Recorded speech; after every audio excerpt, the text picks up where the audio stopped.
আসসালামু আলাইকুম প্রিয় দর্শক, আপনাদেরকে আমন্ত্রণ জানাচ্ছি নতুন আরেকটি ভিডিওতে। আমি আজকে তৈরি করে দেখাবো ভীষণ মজাদার আনকমন একটি রেসিপি, আর সেটি হলো কাঁঠালের বিচির কাবাব। মুচমুচে ভীষণ মজাদার মুখরোচক এই রেসিপিটি আপনারা বাসায় তৈরি করে দেখবেন, আশা করি ভালো লাগবে। আর আমার ভিডিও যদি আপনাদের কাছে ভালো লেগে থাকে অবশ্যই লাইক এবং কমেন্ট করবেন। আর আমার চ্যানেল যারা এখনও সাবস্ক্রাইব করেননি আশা করি সাবস্ক্রাইব করে পাশে থাকবেন নতুন নতুন রেসিপির জন্য। কাঁঠালের বিচির কাবাবের প্রস্তুত প্রণালীটি চলুন দেখে আসি। আমি এখানে কাঁঠালের বিচিগুলো ভালোভাবে কেটে নিয়েছি। এবার এই বিচিগুলো আমি সিদ্ধ দিব কিছুক্ষণের জন্য। এবার দেখুন প্রায় সিদ্ধ হয়ে এসেছে। আমি এবার বাটাবাটি অথবা ব্লেন্ড করার ঝামেলা ছাড়াই এখানে হাতের কাঠের এঁটি দিয়ে আমি ম্যাশ করে নিচ্ছি। খুব সহজেই কিন্তু ম্যাশ হয়ে যাবে। এই দেখুন কতটা সুন্দরভাবে ম্যাশ হয়েছে। এবার আমি এটা দিয়ে দিব পেঁয়াজ কুচি, এবং এখানে পেঁয়াজ এবং কাঁচামরিচ বেরেস্তা।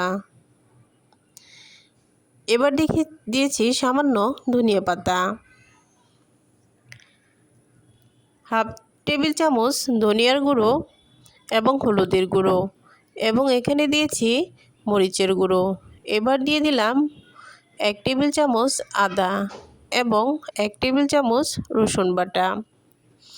এবার দিয়ে দিলাম আধা টেবিল চামচ চিনি স্বাদ বাড়ানোর জন্য এবং পরিমাণ মতো লবণ, এবং এখানে একটি ডিম আমি পুরোটাই দিয়ে দিয়েছি।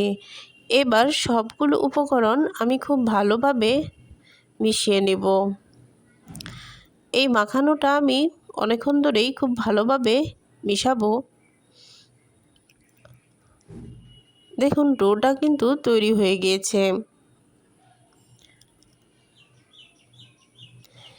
এবার আমি এই ডো থেকে কাবাবের মতো সাইজ করে নেব।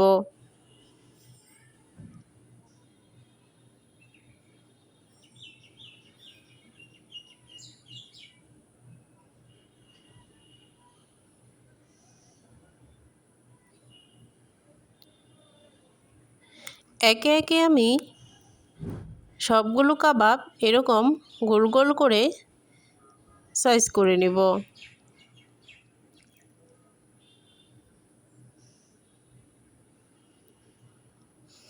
দেখুন আমার সবগুলো কাবাব হয়ে গিয়েছে। এবার আমি এখানে ব্যবহার করব ব্রেড ক্রাম্ব। আপনারা চাইলে ব্রেড ক্রাম্ব ছাড়াও কিন্তু এটি এভাবে ভেজে খেতে পারেন।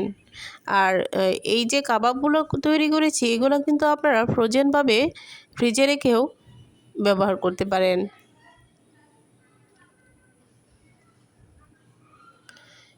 এবার ব্রেড ক্রাম্বে মুড়িয়ে নিব। এই রেসিপিটি কিন্তু আপনারা গেস্ট আসলেও ব্যবহার করতে পারেন। এটি কিন্তু মাংসের যে কাবাব রয়েছে ওই কাবাবের স্বাদের চেয়ে কোনো অংশে কিন্তু কম না। এবার আমি কাবাবগুলো তেলে ভেজে নিব।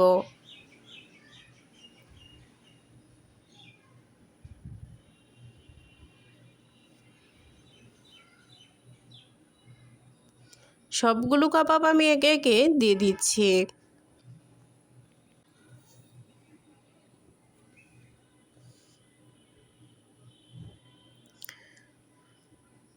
এখন আমি একবার উল্টে নেব।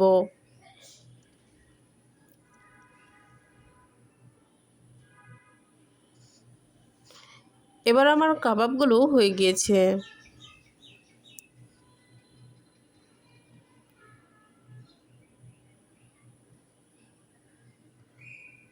আর কাবাবগুলো কিন্তু অনেক মুচমুচে হয়েছিল।